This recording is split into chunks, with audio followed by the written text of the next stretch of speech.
Today's video is brought to you by a long-expected soundscape, an incredible fully immersive audio experience bringing the Lord of the Rings and now the Hobbit to life. You can get my special discount code at the end of the video. It is a well-known fact that J.R.R. Tolkien opposed allegory and explicitly stated again and again that his works are strictly not allegorical. In his letters, he would make arguments against allegory, and in his interviews he would reject any notion that his writings had some real-life connotation. Nonetheless, many people throughout the years have interpreted The Lord of the Rings as an allegory for the world wars, the ring as an allegory of humanity's lust for nuclear power or even substance abuse, or the Shire as an allegory for the traditional English lifestyle in contrast to England's rapid industrialization. Some other examples may even include Gandalf's death and resurrection as an allegory for Jesus Christ. A lot of these examples, on the surface, seem like they have a point. The World War and industrialization allegories especially have persisted for many years, even during Tolkien's own lifetime. Despite of this, in the foreword of The Lord of the Rings itself, Tolkien famously said, "I cordially dislike allegory in all its manifestations, and always have done so since I grew old and wary enough to detect its presence.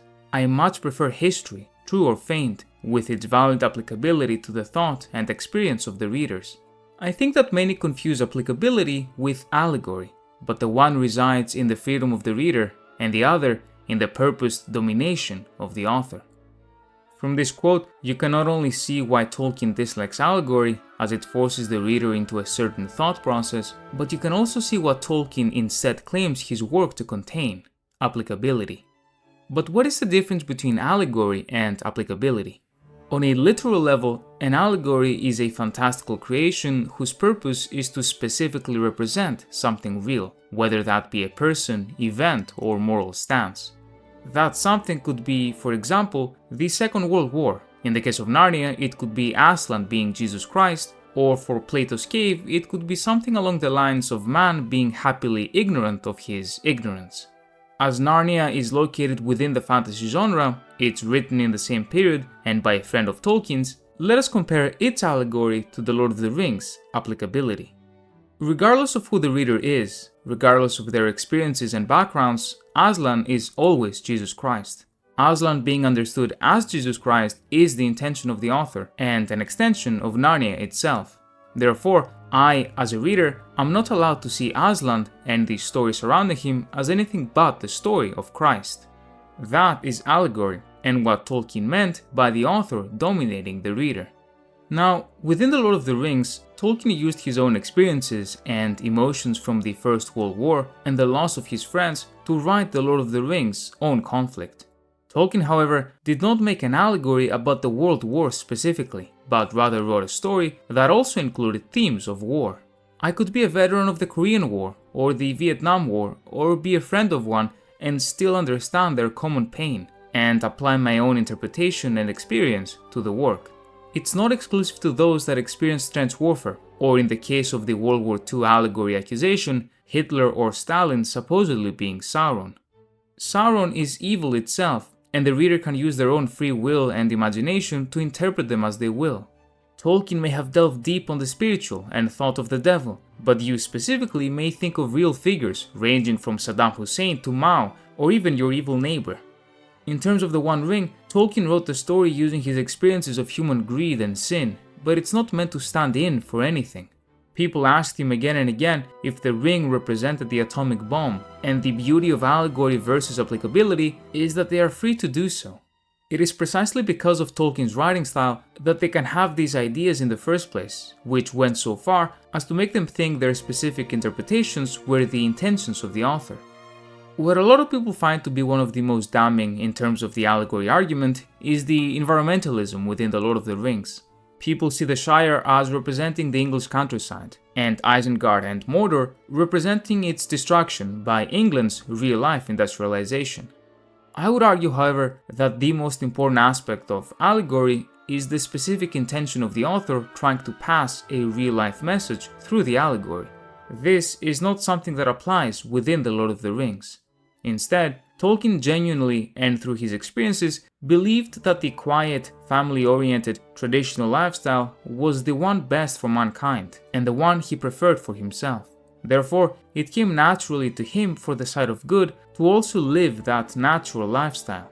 In contrast, Tolkien heavily disliked pollution and the destruction of nature and saw it as evil, and therefore this became a trait of the side of evil, just like he very much disagreed with warmongering, slavery and murder, and those things are also traits of the side of evil, without meaning they were allegories for the world wars, the slave trade, or Cain killing Abel.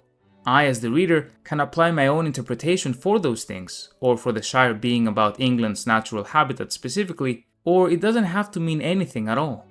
It is up to me, whereas if Tolkien had outright said it was about English environmentalism, as a reader, I would not be locked to that interpretation.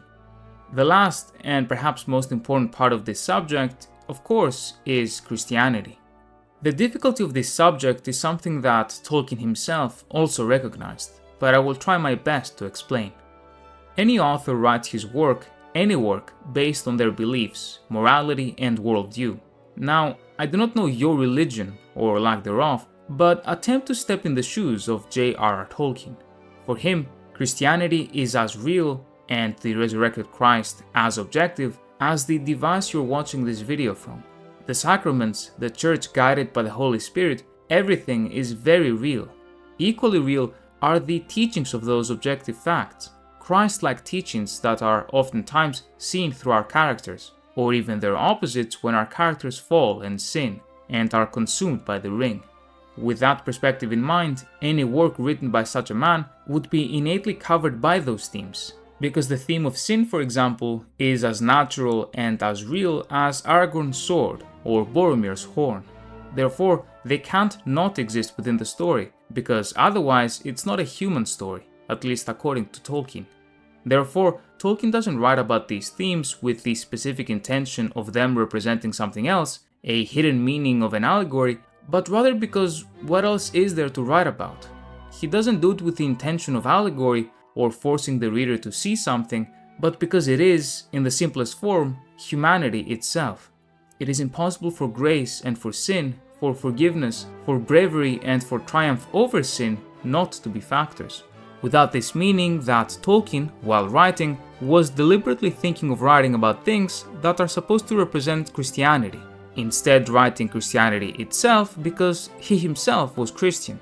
And you can easily see the difference because even despite of this, you can still read and enjoy and interpret to your heart's content without being Catholic or even Christian in the first place.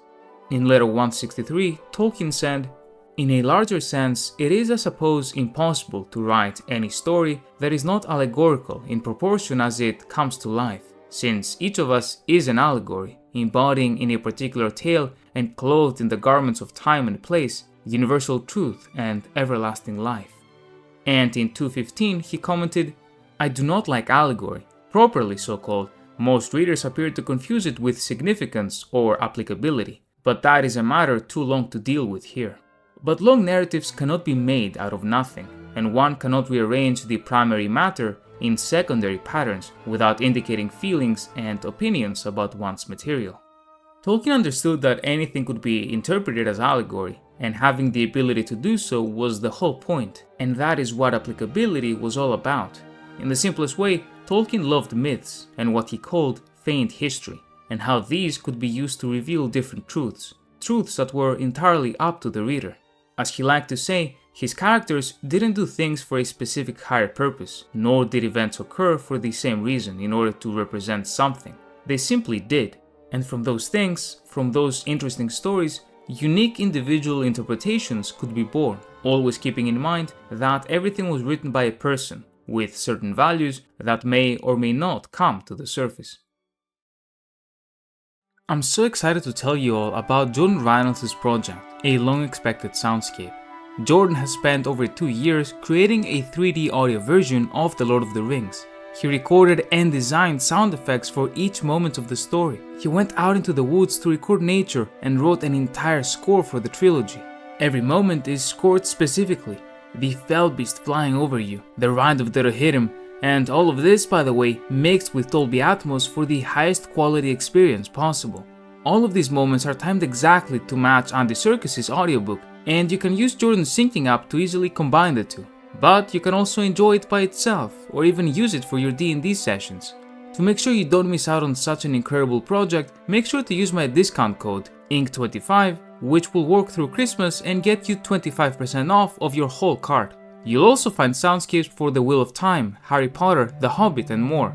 So check out johnreynolds.com and use the promo code INK25 for 25% off to experience Tolkien's world in a fantastic and completely new way.